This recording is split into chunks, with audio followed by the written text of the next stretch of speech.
नमस्कार, इन खबर में आपका स्वागत है। तृणमूल कांग्रेस की सांसद महुआ मोहित्रा गुरुवार को लोकसभा की आचार समिति के समक्ष पेश हुई।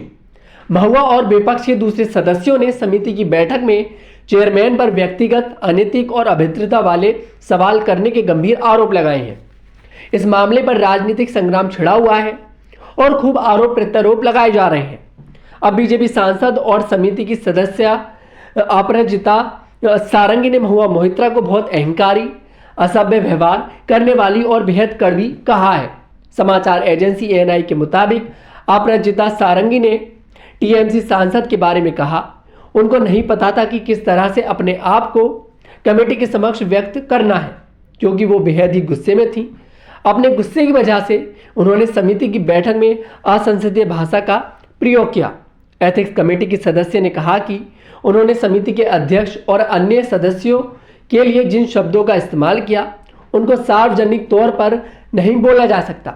उन्होंने कहा कि न सिर्फ महुआ मोहित्रा बल्कि एथिक्स कमेटी पैनल में दूसरे सभी विपक्षी सदस्य भी अपना आपा खो बैठे थे। उन्होंने न केवल कुर्सी और मेज को पीटा बल्कि समिति का जो हिस्सा था उन सभी को अपमानित भी किया। अपराजिता सारंगी ने अफसोस जताते हुए कहा कि सांसदों, खासकर कि महुआ मोहित्रा से इस व्यवहार की उम्मीद बिल्कुल नहीं थी।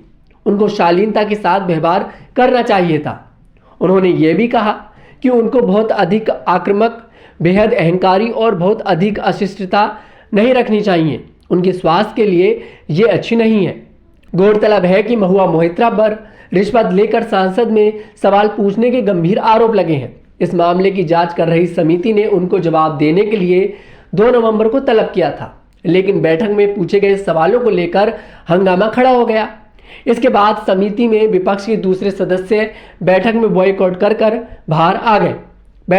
बैठक का बहिर्गमन करने के मामले पर समिति के अध्यक्ष विनोद सोनकार ने कहा था कि महुआ मोहित्रा सवालों के जवाब देने के बजाय गुस्से में आ गई।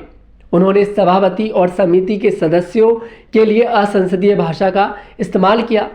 संसद सदस्य दानिश अली, गिरधारी यादव और अन्य विपक्षी सांसदों ने समिति पर आरोप लगाने का प्रयास किया।